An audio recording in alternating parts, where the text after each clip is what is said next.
I love him, he doesn't love me, the crush, unrequited love. Chapter 1. The crush. Crushes info. There is a story that some PhDs in literature might know about. There's a writer whose life was a tragedy because he was in love with some woman who didn't love him back, so he spent his life writing about it. His name was Stendhal. They even have a mental illness called Stendhal syndrome about somebody who hyperventilates when they see something they're in love with. His object of love was Madame Gherardi. Here are his steps to love. Admiration, one marvels at the qualities of the loved one. Acknowledgement, one acknowledges the pleasantness of having gained the loved one's interest. Hope, one envisions gaining the love of the loved one. Delight, one delights in overrating the beauty and merit of the person whose love one hopes to win. He built up this incredible relationship in his mind that never happened. I saw a reality TV show called Hosting the Hamptons. The chubby chick had a good attitude. She liked the guy who was in med school, but he said he had some chick back home, so she just played it cool. She said maybe if he comes back next year, he'll be single. She didn't go to pieces over this guy. I got a cousin who killed himself because some girl didn't want to be with him. We each have a potential pool of many lovers. It's just that when we're young we think we can't live without someone. Listen to the love songs. They're a little too intense for reality, like one of them songs by the pop group Chicago. Love in the privacy of your own mind. It's all about expectations and projections, but generally the real person is not like the idealistic projections you put on him or her. From elementary school on, girls often shower their romantic hopes on a distant love object. They are free to imagine falling in love with none of the risks of a real relationship. It could be a favorite teacher, an older friend, or a classmate. Crushes allow time to rehearse for real relationships. Think of crushes as hero worship, an idealized view of someone not based on reality. Somebody once said, spend a few days with your hero and there will be no such thing as heroes, because we're all human under the facade and the armor. This is why crushes can be dangerous if you cross the line into thinking this person is so gorgeous and perfect. They're just people. If you ever were to get into a relationship with them, they'd like the admiration at first, but at some point they'd want to get real with you, so the idealistic visions will have to go. A crush is a passive, unrequited love affair that takes place in the mind. You're in love with someone, they don't know it, but you use it to make you feel good and as a coping mechanism to relieve your loneliness. Teenagers have crushes, which are practice for falling in love for real. Everybody gets crushes on other people, but be very wary that you don't get the signals mixed, thinking the other sees more in you than she really does. Waitresses and store clerks, etc., are trained to smile and have the sense to know it makes the job go easier and gets them bigger tips, so if someone smiles at you, she may be smiling at everyone else too. People in helping professions like nurses, teachers, therapists, etc. often develop emotional attachments to their subjects in a platonic, friendly kind of way. Some fall in love, but many don't, so if you're in a situation where someone helps you as part of their job, it may not be love, it may be their friendliness or high idealism. It's fine to flirt to see where it goes, but don't live out a delusion in your mind. A crush can be a harmless release of all the repressed love you feel inside, but watch out before you make a move on someone who might not even like you or know you even exist. Crush websites. YourCrush.net. iWood.com. Go through your friend list and select anywhere from 1 to 10 people you'd be interested in romantically. Answers.com/topic/unrequited-love. Crush.com. Crush.nu. Crush007.com, finds out friends' secrets by sending a fake questionnaire. Crushcalculator.com. Crushcow.com. Crushestore.com. Ecrush.com. en.thinkexist.com/reference/crush_love_quote. en.thinkexist.com/reference/love_crush_quotes. ezinarticles.com/?the-friend-crush:"-is-this-love-friendship". kidshealth.org/kids/feelings/thoughts/crushes.html. Lovecrush.org, a girl talking about her crush. romanceclass.com/miscellaneousr/whatis/crush.asp. tinadvikianline.org. Crush dating websites. There are two ways to use a crush website. Post your pitch to your crush and hope that he or she or one of their friends sees it. Send your crush an anonymous email or a regular email, telling her to meet you somewhere or give you a sign if she's interested. Crushalarm.com. centralcrush.com. dofancymE.com. ecruzh.com. john.com. secretadmirer.com. Does your secret crush like you?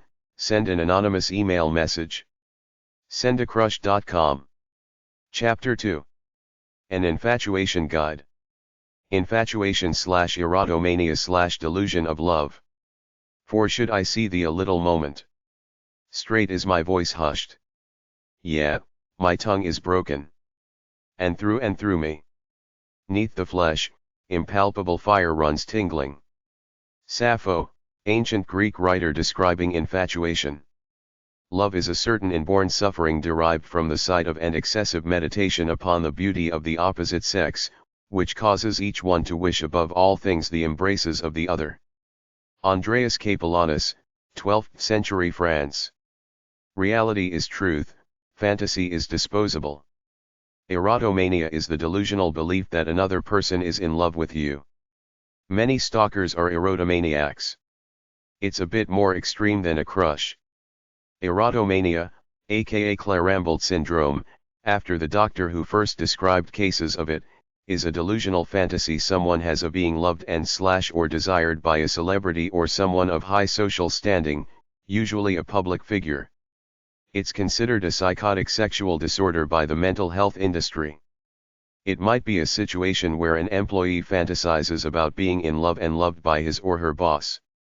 Nowadays with the internet, anyone create a persona and go on the internet claiming anything they want, like their celebrity ex's girlfriend or mistress. Erotomania is considered a delusional mental disorder. More women than men get it. The delusional belief is that a person of higher social status falls in love with the person, often someone on TV. Infatuation is emotion without devotion, a fantasy obsession. Your blood boils whenever you get within 20 feet of him or her, even though they might not even know you exist. You build up a dream world in your head about this person. You hope it will become a relationship, but you don't know what will happen. You can be in a relationship with infatuation, but there's a sense of uncertainty. With love, you're sure of it. With infatuation, you're afraid you'll lose him or her. Love is the maturation of friendship. You must be friends before you can be lovers. Love means trust. You may fall into infatuation, but you never fall in love. Love takes root slowly and grows with time. Infatuation is immediate. Think of infatuation as a sportscar, quick, powerful, with little room for anything but the passion you feel. Think of love as a four-door sedan, slower, steadier, more long-lasting, with enough room for kids, pets, etc. Infatuation is an ongoing daydream. Some people actually prefer infatuations, silent crushes, to real relationships because you get the benefit without the effort. I thought that infatuations are universal, that every kid in high school has them and a lot of adults too. I thought they were harmless until I saw a documentary called Erotomania, which profiled delusional stalkers, celebrity stalkers, and even a guy who went on a shooting rampage because he thought he was saving the object of his infatuation from some conspiracy. In my life, I've encountered lots of people who felt stronger about someone than they for him. Sometimes it's a person toying with someone for her ego, giving the come on signals, then cutting it off when the guy asks for a date. Strippers and waitresses can be very, very friendly because they know that's how they get tips, but can some poor schmuck be blamed when he misinterprets job friendliness with interest? I thought the show Erotomania was a sensationalized, over-the-top piece because I thought that all these extreme cases they profiled were people who were messed up inside away from their infatuations. The infatuation was just one manifestation of this mental illness. I think infatuations, or at least crushes, is what makes the world go around for a lot of single people. They're looking around, they see someone they like, so they fantasize a bit. It seems so common, but to hear a couple of the psychobabble experts talk about it, you'd think it was a serious mental and criminal condition. Some people have celebrity infatuations. To me, who cares if you fantasize about some pop star as long as you don't cross the line and start sending them letters, cards and gifts? You think the other is everything. You put them on an unrealistic pedestal and don't see the real person there. It could be passive, or you could be dating the guy, but whereas to him you barely know each other, to you, you're practically married. Girls want to be swept off their feet so badly that they often create infatuation for themselves. Check out any teenage girl with her boy band crushes. Girls who are infatuated try too hard to please, then wake up to reality when they realize he's a human with faults or does something rude to her. Infatuation is hero worship, and since there are no such things as heroes, stay with anyone for enough time for the mask to come off and you will see an ordinary human being. It's wrong. It's usually dangerous because one person feels much more strongly than the other and could want to control her somehow to keep the fantasy image going. If you're obsessed with this person and can't think of anything else besides him even when you're not together, it's infatuation, not love. Love may grow from infatuation, but it has to cross the selfish and anxiety barrier first. Infatuation is bad, but fantasy love relationships are good if you don't take them too far because they give you practice for the real thing. The way to get over infatuation is to work on developing your own life. I think the cure for infatuation is to be over 40 years old. It was around the age of 40 that I started realizing that I wasn't getting love struck anymore. Been there, done that. Once you've been in love a couple of times and been around, love becomes interchangeable. I don't think it's possible for anyone to rock my world anymore, both because my interests are so transient anyway and I know everyone's human. There is no superhuman out there that I can't live without. If one lover goes for one reason or another, it's not that hard to find another nice, generic person. Once you hit my age, love is fine if you can get it, but if you can't, it's no big deal.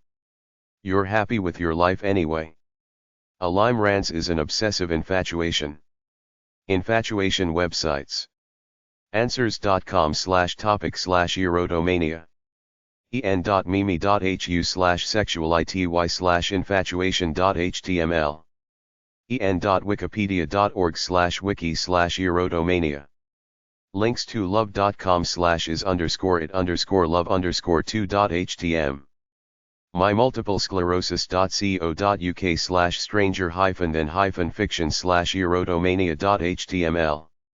raw-infatuation.org. selfcreation.com/love/infatuation.htm.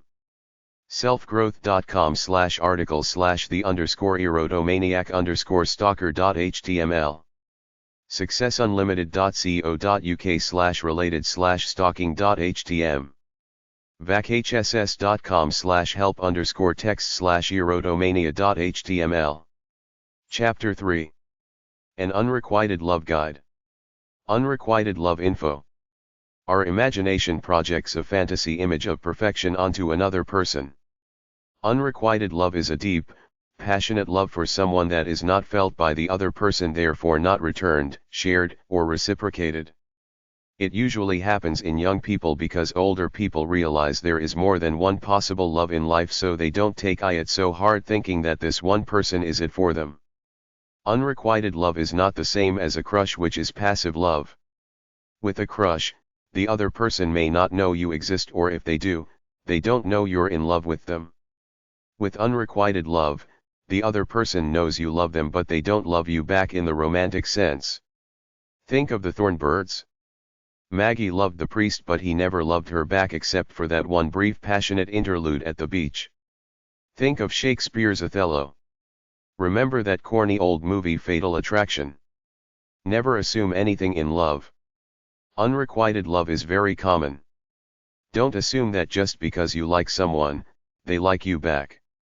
If you sense someone is good and loving, Open up to them.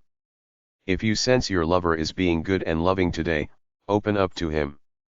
If he's being neutral or negative, ignore it, be loving.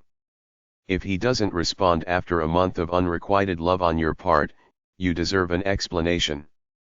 Ask him about it, then make the decision to stay or go. Don't blame yourself as many millions do.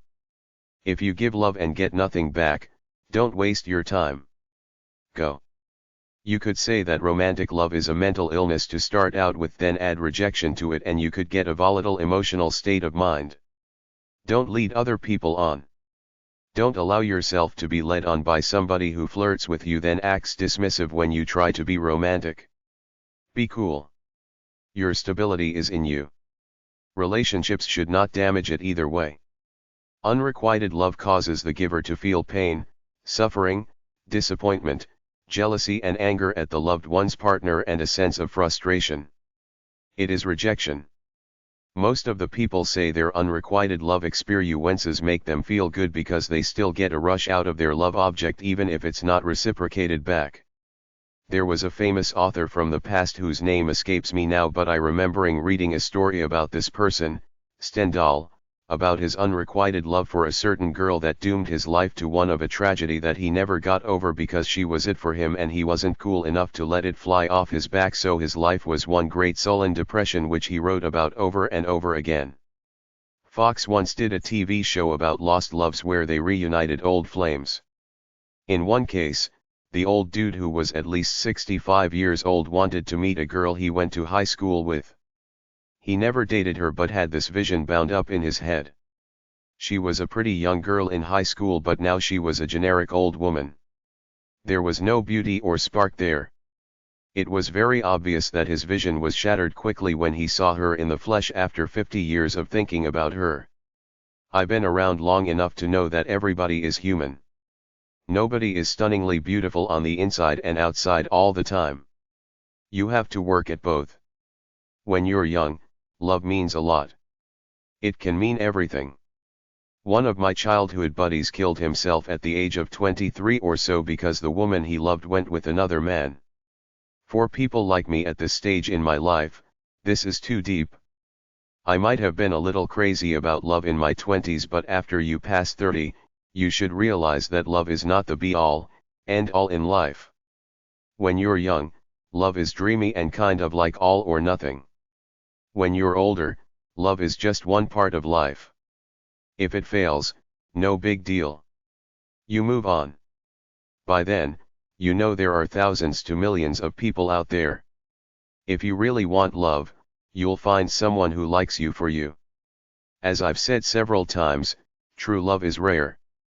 Average love is not that hard to find someone who thinks you're alright as opposed to spectacular. I think people who hold on to unrequited love are taking it way too hard. There are plenty of nice people and even soulmates around.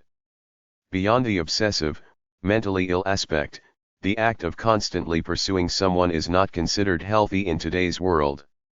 200 years ago, it might have been fashionable to dedicate yourself to being a martyr for love, but nowadays, you could get arrested for stalking. The way to deal with unrequited love is very simple. Make your play for him or her by getting in their face so they know you exist. Spend time around them, like in class, in the same social circle, at the library, etc. Smile, talk, and otherwise flirt any way you can to let him know you're interested. Act like a positive, upbeat person. If he's not interested, move on. Forget about it. You might meet him a few years later and he might be interested then, but if not, don't obsess over him or stalk him. By then, you will probably have outgrown your excessive interest in him anyway. There are many soulmates for all of us. Go back to the best standby of all when jilted in love: love yourself. Learn from the situation and move on with your life. One guy jokingly called unrequited love stalking in a pop song. Unrequited love with a friend. If you're in a situation where you have a friend of the opposite sex that you're attracted to, you have several things to consider. First, do you tell him or her and risk a loss of friendship if they don't see you as lover material and could feel uncomfortable with you from then on? But more likely, People being the egotistical creatures they are, she will feel flattered, know she has that power over you and will likely use it to get favors from you as you continue on as friends. If she likes you, as sometimes happens between friends both of whom might have a secret crush on each other, then you're all set. Each of you was just too scared to bring it out except in subtle flirting suggestions, which is common among friends. Or perhaps she never saw you as lover material before, but now that you mention it, she's warmed to the idea to give it a shot. It could fizzle, but if you're mature, you will continue on as friends. In all likelihood, she will have another boyfriend or say she wants to stay friends but don't give up heart yet. People often change as they go through the hassles of life, and if you're still there as a supportive friend throughout, she may eventually fall for you. I've seen this several times. Girls are initially not physically attracted to a lot of guys who they see as friendship material, but after they see all the dogs out there and realize good-looking guys are generally egotistical duds, they go back to their friends looking for someone to really love them for who they are. Unrequited love websites. adoringeou.com/poetry/25 angelfire.com/poetry/observant thoughts/unrequited_love.html answers.com/topic/unrequited-love benny-s.com/unrequited_love.htm blogcatalog.com/blog/a-of-unrequited-love.html breakup-songs.com/unrequited-lovesongs.html cartoons.talk.com/directory/u/unrequited_love.asp december-rain.org/unrequited donnagrayson.com/poetry/unrequited-love.html en.thinkexist.com/reference/unrequited_love_quotes en.wikipedia.org/wiki/unrequited_love free-dating-tricks.com/archive/197-the-saga-of-the-unrequited-love.html gather.com/unrequited-love inspired2lead.co.uk/relationship/pages/unrequited_love.htm moonshines.com/cards/unrequited-love.html obsessiveloveblog.blogspot.com shravi.com/wedding/love/infocus/0508223-unrequited-love-1.php theoi.com/ouronios/eros-anteros.html Greek mythology, Anteros, avenger of unrequited love. thesite.org/sex and relationship/single/single life/unrequited love